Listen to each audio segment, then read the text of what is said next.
गांव के किनारे एक छोटी सी झोपड़ी में रहने वाला 16 वर्षीय अर्जुन और पक्के मकान में रहने वाली अमीर 15 वर्षीय नेहा एक दूसरे के बचपन के दोस्त थे।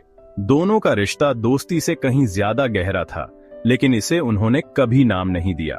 दोनों को साथ में स्कूल जाना, खेतों में खेलना और एक दूसरे के सपनों की बातें करना उनको अच्छा लगता था।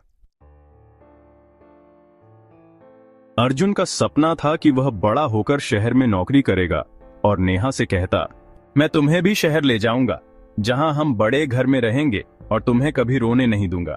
नेहा सिर्फ मुस्कुराती और कहती, बस मेरे लिए अपनी मुस्कान कभी मत खोना। लेकिन किस्मत की चाल हमेशा मन की नहीं होती। अर्जुन के पिता की अचानक तबीयत बिगड़ गई और घर की आर्थिक स्थिति खराब होने लगी। अर्जुन ने स्कूल छोड़कर एक कारखाने में काम करना शुरू किया। दिन रात की मेहनत ने उसे तोड़ना शुरू कर दिया, लेकिन नेहा से मिलने का समय वह हमेशा निकाल लेता। एक दिन नेहा ने अर्जुन से पूछा, तुम कब तक खुद को यूं तकलीफ दोगे अर्जुन? क्यों नहीं अपनी पढ़ाई पूरी कर लेते? अर्जुन ने थकी मुस्कान के साथ कहा, तुम्हारे सपने पूरे करने हैं नेहा, और उसके लिए मुझे खुद को भुलाना पड़ेगा तो भुला दूंगा। नेहा की आंखों में आंसू थे, लेकिन उसने कुछ नहीं कहा। वक्त बीतता गया। नेहा के पिता उसकी शादी की बातें करने लगे। नेहा ने अर्जुन से कहा, मुझे किसी और के साथ बांध दिया जाएगा अर्जुन, क्या तुम्हें कुछ कहना है? अर्जुन की आंखों में असहायता थी, लेकिन होठों पर सिर्फ खामोशी। उसने सिर झुकाया और कहा, तुम्हारी खुशी में ही मेरी खुशी है। यह कहकर वह वहां से चला गया। शादी का दिन आ गया।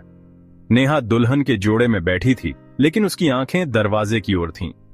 हर आहट पर उसे अर्जुन का इंतजार था, लेकिन अर्जुन नहीं आया। नेहा की शादी हो गई और विदाई के बाद वह गांव छोड़ गई। कई दिन बाद अर्जुन ने नेहा के पुराने घर के पास एक कागज का टुकड़ा देखा। उस पर लिखा था, तुम्हारी मुस्कान ने मुझे जीना सिखाया, पर अब शायद मैं इसे कभी नहीं देख पाऊंगी। तुम्हें खोने का गम मेरी सांसों में हमेशा रहेगा। अर्जुन कागज को कसकर पकड़कर फूट फूट कर रो पड़ा। उस दिन के बाद अर्जुन ने कभी किसी से ज्यादा बात नहीं की। वह दिन रात काम में खुद को डुबो देता।